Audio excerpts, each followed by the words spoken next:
Welcome to the day 2 of my 30 days content creation challenge here on YouTube, and today I'll be telling you how to create very fast YouTube thumbnails, because that's what I have to do, because I don't have all day to make YouTube videos and create thumbnails. I still have to attend to my client, I still have to consult for someone later today. I have a lot of things to do, and you might be as busy as myself, so I'll be showing you how to create this thumbnail very fast, and not just fast, effective. So for the first part, we'll focus on how to make the thumbnail very fast. I did this thumbnail you're seeing here within 5 minutes, if not even less. Then the second time, the one you clicked on to watch this particular video, was done in less than 3 minutes. How did I do this very fast? Remember that our goal is to create an effective thumbnail. That means a thumbnail that will make people click, like the one you clicked on to watch this video. And number 2, to create this very fast, you might need to throw perfectionism in the dustbin. Okay, so let's jump right to it on making YouTube thumbnails very fast. So the first element of our thumbnail that most of us use, except if you are creating a faceless YouTube channel,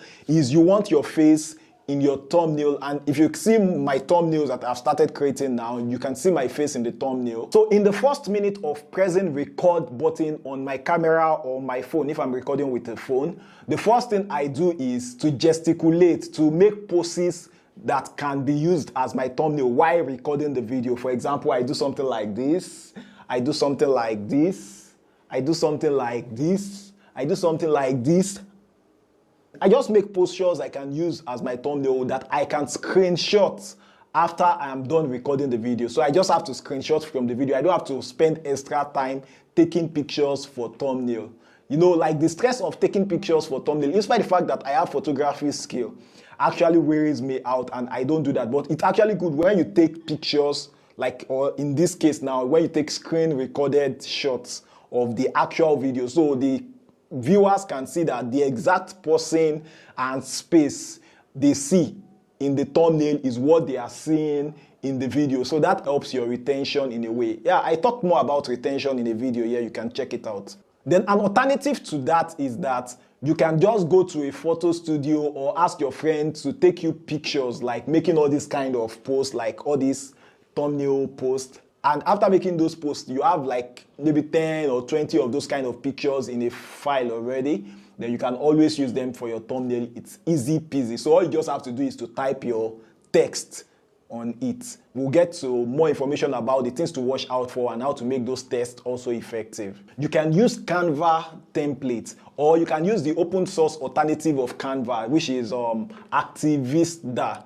Activista is also good, so you can use any of the two. So they are already templates, so you just need to change the text and change the pictures, then you are good to go. Then if you have some design knowledge, you can use Adobe Illustrator, you can use Photoshop or something like that.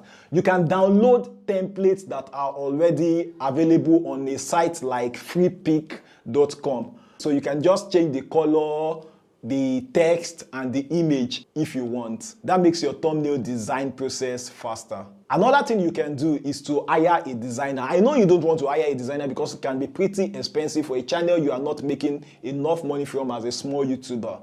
So you can approach designers that are beginners. They will charge you way less. So to get the best deal from those kind of designers, or even from someone like myself, is instead of negotiating for just one, maybe like a price for one thumbnail, you negotiate for like maybe 30 thumbnails, or thumbnails for the whole month, or 50 thumbnails. So you'll be able to get a very cheap rate. And if you tell the designer that you don't need to change the whole concept every time, that it's just changing text and all that, to make it way faster. So for my freelance YouTube channel, I do custom thumbnail designs for every single video, but that is not sustainable now that I am running more than one channel.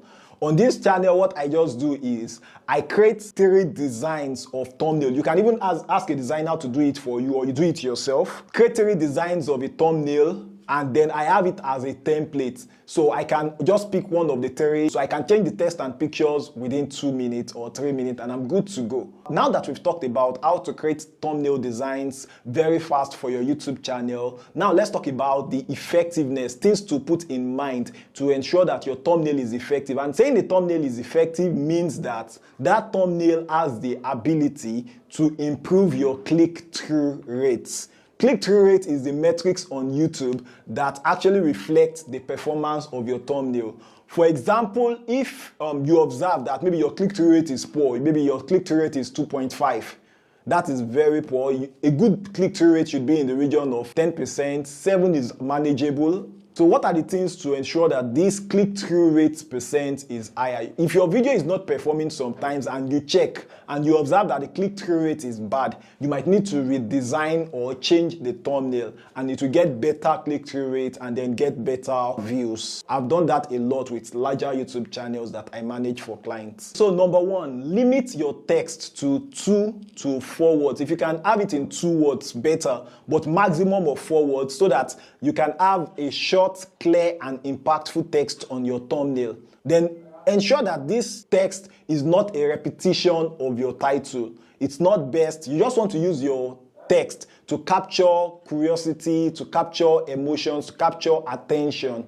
Then if you must use more than 4 words on your thumbnail, maybe sometimes you feel like using more than 4 words on your thumbnail, there is something called design hierarchy.